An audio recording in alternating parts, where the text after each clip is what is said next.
This is the story of how I turned this marker doodle into my first large punch needle rug.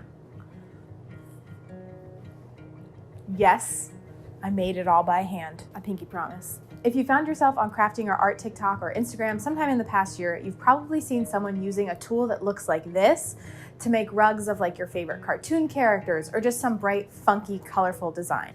I joined TikTok in like the height of quarantine and like the rug making era at the beginning of the pandemic, and I wanted nothing more than to like make my own rug, but I have this problem where I'm like, I can't do what everyone else is doing because that happened with the Frozen movies, and I put off watching them for years, and when I finally did get a Disney Plus subscription and I started watching them, I could not watch anything else for like 2 months straight, and basically my point is I was missing out for the whole time on these great movies. And I've been missing out on punch needling and rug making because it was like, me. Also, those machines are kind of expensive, but we'll talk about that later. Chances are, if you've seen someone using a tufting machine sometime in the past year or two, you might not be familiar with the actual tool that it started out with, and that's the punch needle. And that's something that people have been trying to do for almost 2 centuries now, is trying to make punch needling and rug making faster. There have probably been over 100 different iterations of the punch needle tool, some with cranks, some with handles, some with levers, some that are super simple, some that are super complicated. And the punch needling tool actually goes back to the early 1800s, sometime between 1830 and 1880 in upstate Vermont and Maine, where lower income people were seeing all these cool rugs that people had, and they're like, I really want one myself, but I can't afford it.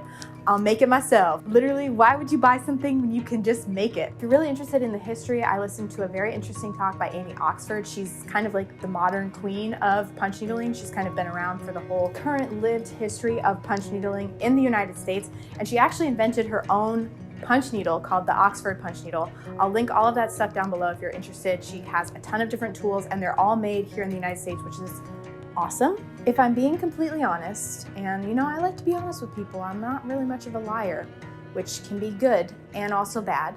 In this case, it's good, because my punch needling journey actually started out a long time ago.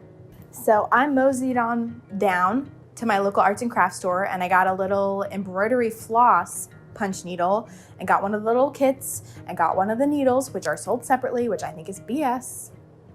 Which kind of makes sense though, if you have one kit and you want to buy another one, you don't want like 2 tools. But anyways, they should have like a starter kit.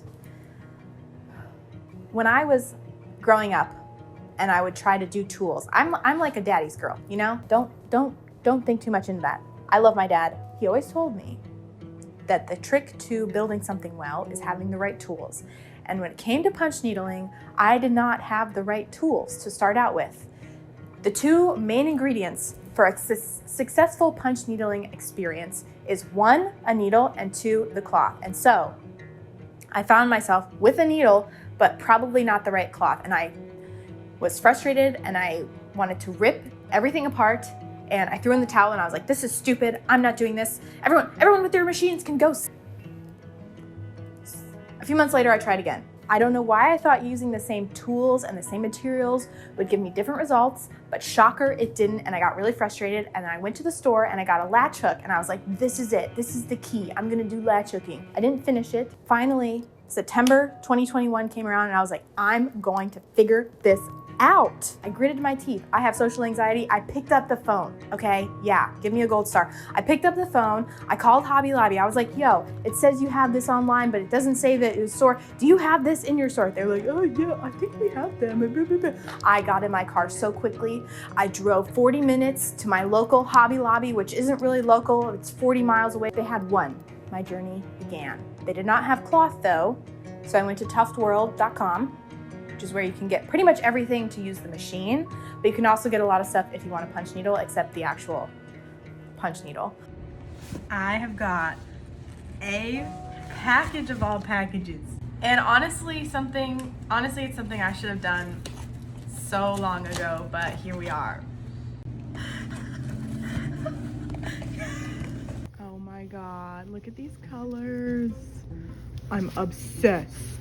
And I also got a ton of this to make the things. I got my monk's cloth from there. I got a bunch of yarn and I was like, all right, let's go. Let's get it And I started out very small.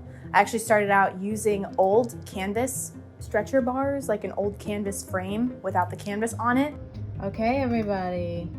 Today is August 28th, I think. Could be Friday, a Saturday, or maybe Tuesday, but I just did these 4 little rugs. I think they're really cute. At first I did this, but all of them were starting to look like eggs, so I added a 3rd color on them, and I think that really makes them look, I was gonna try and do an egg pun, but I won't. I'll spare you, but I think it looks good. Yay! Those are cute. They're little floofs. I'm gonna put paste on the back and finish them off, and then, yes. Okay. And finally, I was like, I made this painting, and I was like, you know what would be really cool to do with this painting is to make it into a rug.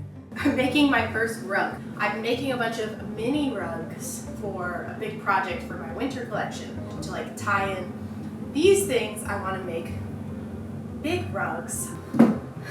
I had an initial idea for this, but when I started sketching it on Procreate, it just looked. So I did this painting, and so I'm gonna try to do this on here. However, I don't have like a plan or like a sketch, so that's what we're gonna do for now. So cue the time lapse. So here we are. Here's the part a lot of people have probably been asking for. Honestly, I don't even think it's imposter syndrome. I literally don't know what I'm doing. I'm the type of person that watches like 3 YouTube videos, and I only really watch the first half. I skip forward to the part I feel I need the most, and then I'm like, all right, I'm an expert and I can do this. So I really don't know anything. People are asking me all these questions. I'm like, I didn't know that yarn had a weight. I didn't know that there were different types of needles, except the one that didn't work for me and the one that does. I will link amazing resources down below because I honestly am not the person to come to for that. I'm so sorry.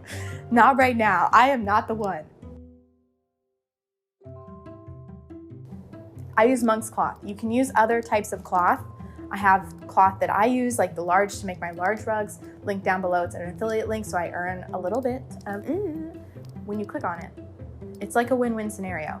I also have the type of needle that I use. Link down below. Again, affiliate. But that's besides the point. That's what I use. You can use other types of cloth. A lot of people do. I think it's a lot easier to get other types of cloth, but I've never tried anything else. I'm a one-trick pony. I learned one thing and I stick with it. When I started, I didn't have like a little whatever. All I had was a stapler, so I used that to stretch my monk's cloth. Is that efficient?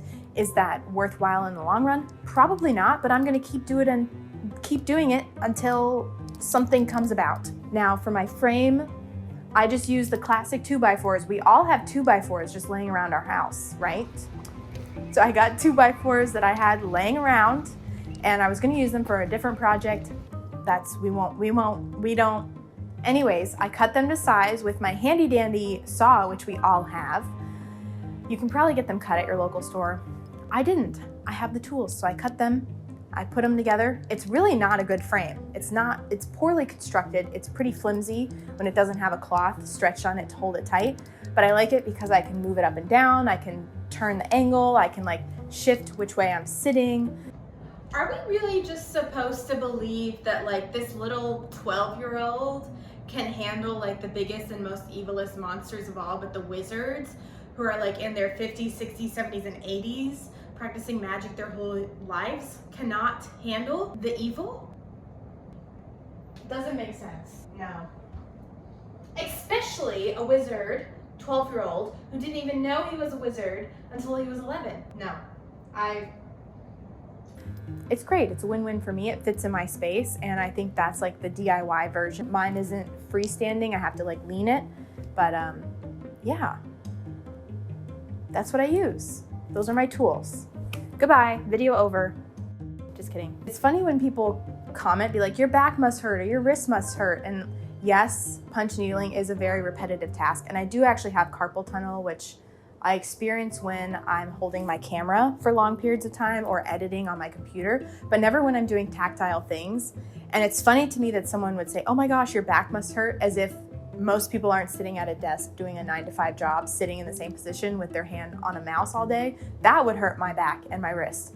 But this doesn't, because I'm constantly moving. I'm constantly like changing where I'm working on the rug. I'm lifting it up and lowering it. And I have my trusty little yellow chair that I've had since high school that I've carried literally to 5 different homes, apartments with me, dorms. It's been everywhere. She's been to Florida and back. When I'm working on my mug rugs, I'm not actually working upright. I'm working like in my lap or on a table. I take a lot of breaks. What can I say? I get distracted. I like snacks. If I'm working on the rug for like 10 hours in a day, I'm not actually working for 10 hours straight. I'm probably working for an hour and a half, 2 hours, an hour, 30 minutes, and taking lots of breaks in between.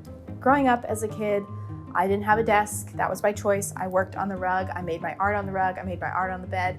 And so I want to create a series of rugs. I'm currently working on my next big one that will exist in places where people play. So a studio, a workroom, even like a workout room, wherever, a kid's room. That's kind of the idea and message and theme and artist statement behind the rugs, the larger rugs that I'm making. I'm having a lot of fun making them and just like getting familiar with the medium, seeing what I can do with it. And yeah, I hope that helped. I design everything in Illustrator and I just transfer them on with like a Crayola marker, which might not be good because it might turn the yarn a color, but who's to say? I don't know. I don't know what I'm doing. I'm just having fun. I think experimenting and trying new things with your work is always worthwhile. It always has been for me. And I hope this helped answer some questions. I hope you enjoyed. Be sure to subscribe if you like this video. I'm putting a lot of effort into it, so I hope that shows. And yeah, stay tuned for more art content. I'm trying to learn French, but that's that just consists of me watching the same Disney Pixar movies over and over again, dubbed in French with subtitles. Oh my god. In French. Just don't always translate correctly. But anyways, that's the story of my first large punch needle rug. Okay, my grandpa used to wave goodbye like this. So follow me on Instagram, support me on Patreon if you like this video, because, you know, girls gotta eat. Yeah, ask me any questions and maybe I'll do a part 2. Bye, happy punching.